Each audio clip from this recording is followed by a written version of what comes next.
Hi everyone, it's Natasha and I wanted to share with you a card I just made. I received a bunch of stamps from StampersBest the other day and I showed the sheep. My woolly sheep, so cute. So what I did is I stamped out the and I instantly had the idea of what I wanted to, or what kind of card I wanted to make. So I stamped up a whole bunch of them because I'm going to make a whole series of these cards.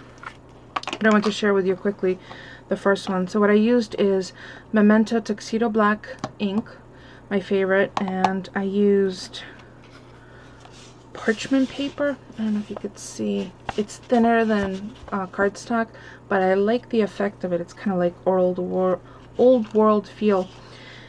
And the two layers were cut with Spellbinders Nestabilities classic scalloped ovals. Hold on, let me see if it's... Oh, if I turn the light off, if it'll be better. Okay, that's probably better. So you're not getting as much of a glare. So I used the two largest, the largest one with the black cover stock for the background, and then the next one smaller for the actual image. And the background paper is from the Seven Gypsies Off the Wall collection, and it's this particular paper. It's very pretty. It's got all those green fern looking things on it. So that's what I used, and I don't know if you could tell what my intent is, but it's heard the news. Holy sheep heard the news. Get it?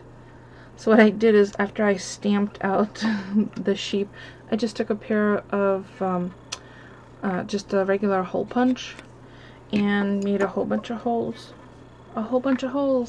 So it's just a pun, play on words. Holy sheep heard the news. And this cute little trim just reminded me of sheep before they're sheared, trimmed, before they get the haircut. So I thought I'd just add a little bit of for visual interest. The sheep is on dimensionals. The black layer is on 1/8 inch foam tape. The paper is adhered down. The pattern papers adhered down with ATG. And then what I did to bring in all the greens kind of together is I used Peel Paint Distress ink with my little fingertip dauber.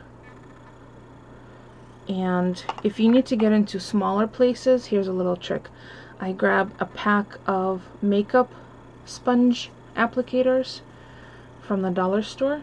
Then I have a smaller, and then yet an even smaller if I wanted to get around smaller creases for the color. So that's what I use. And I keep them all together in my little container by color.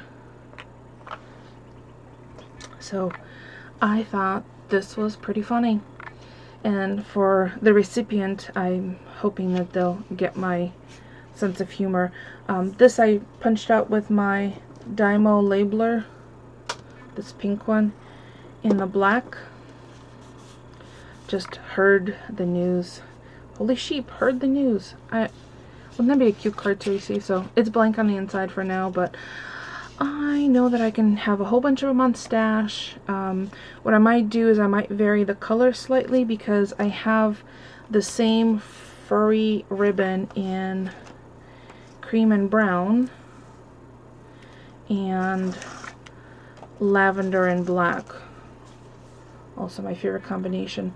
And so I was thinking maybe for the lavender one, I don't know, for those of you who have been to Ireland, who live in Ireland, England, anywhere where there's a prevalence of sheep, I believe they're spray painted on their fur for their gender, for their sex. So I've seen pink and blue sheep, so I thought I would use some glimmer sprays to just quickly spray on the sheep. You know, I just thought it'd be kind of funny.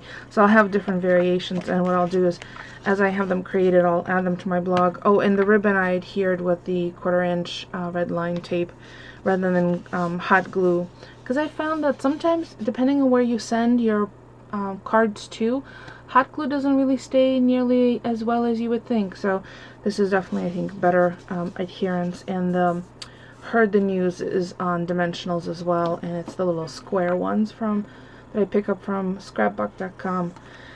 Oh, and of course I used my glittery shimmery stamp.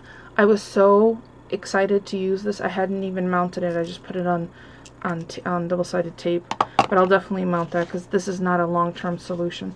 So if you have any questions for me about any of the products that I used, please leave me a comment. Otherwise, I will include in the description link to my blog where I'll have close-up photographs of this, and as I create the other cards, I'll post them there as well, along with a full recipe of the card all the products that I use for this card. So if you have any questions, leave me a comment. Otherwise, thank you so much for watching.